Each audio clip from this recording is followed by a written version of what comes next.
Alors Cisco, c'est le leader mondial du réseau. Il y a à peu près un peu moins de 40 ans, ça a été les premiers routeurs donc, qui ont créé Internet. Internet aujourd'hui fonctionne avec beaucoup de matériel réseau Cisco. On estime à peu près à 70% du trafic mondial qui passe sur des équipements Cisco quelque part. Le pari qui avait été fait au début et qui s'est avéré, qui s'est réalisé, ça a été la convergence vers un protocole qui les a tous unifiés, qui est IP, Internet Protocol, puisqu'au début on avait vraiment la donnée, depuis il y a eu la voix, la vidéo, aujourd'hui tout passe sur IP. Et donc Cisco, c'est l'histoire d'IP et du réseau.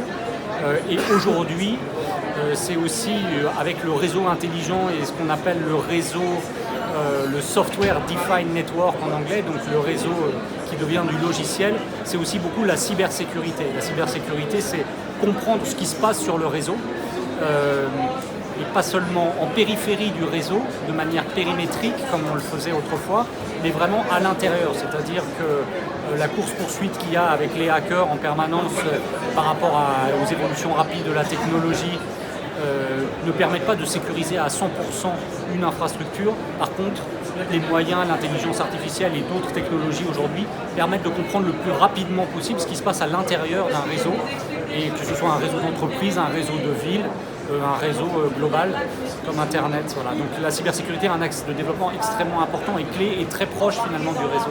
Ce qui veut dire que vous avez su évoluer avec les technologies. Alors c'est en cours, oui, c'est une évolution constante, mais effectivement les évolutions les plus récentes c'est vers le logiciel.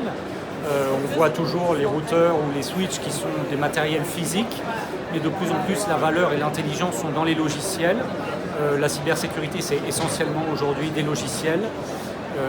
Un autre facteur, on va dire, qui a forcé et qui nous a contraints et qui nous accompagne aussi dans cette transition, c'est l'explosion des objets connectés. Vous connaissez ça à Angers, bien sûr, avec la cité des objets connectés qui est en pointe en France, en tout cas, sur ces sujets.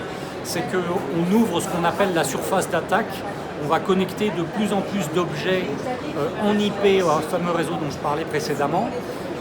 Des objets qui ne sont pas forcément sécurisés, dont le nombre est exponentiel. On a déjà des milliards et ça va continuer de grossir. Le nombre de ces objets qui vont se connecter au réseau va continuer de grossir de manière exponentielle dans les prochaines années. Et donc il est critique que ce réseau, d'une part, il puisse absorber cette charge en termes de bande passante, mais aussi de sécuriser, je reviens sur ce point de la cybersécurité, de comprendre ce qui se passe et de savoir automatiquement s'auto-guérir, entre guillemets, c'est-à-dire détecter les failles, détecter les intrusions et isoler, segmenter des objets qui par exemple auraient été compromis. Donc ça, vous pouvez bien imaginer que ça ne peut pas être fait manuellement et en temps réel. Il faut que, c'est le gros enjeu du réseau aujourd'hui, c'est l'automatisation de ce réseau, pour notamment la cybersécurité. Alors, vous avez aujourd'hui une grande expertise et vous êtes l'un des acteurs de la Smart City. En quoi Cisco intervient dans la chaîne de valeur de la Smart City?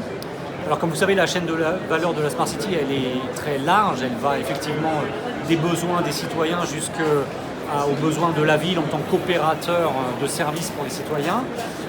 Cisco se positionne plutôt, on va dire, sur des couches basses qui ne sont pas toujours visibles des citoyens que nous sommes dans une ville.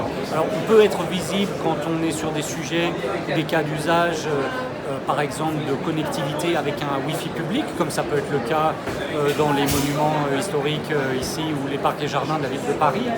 Mais on est beaucoup à travailler avec les opérateurs de la ville pour les aider à connecter de plus en plus justement leurs infrastructures, leurs services, qui eux-mêmes utilisent de plus en plus d'objets connectés. Ça peut être des compteurs, ça peut être pour de la télérelève, ça peut être connecter des poubelles pour connaître leur taux de remplissage et optimiser le taux de rotation des camions. Ça peut être connecter tout type de capteurs qui vont aller de la qualité de l'air aux mesures de flux, par exemple, que ce soit des flux piétons, voitures, vélos, les modes doux, toutes ces questions de la mobilité dans les villes. Donc le positionnement de Cisco dans cette chaîne de valeur, il n'est pas tant sur une expertise des métiers de la ville, une expertise du réseau, on reste à notre place entre guillemets. Par contre, une expertise du réseau qui est indispensable aujourd'hui pour permettre aux opérateurs des villes d'optimiser leur manière de fonctionner.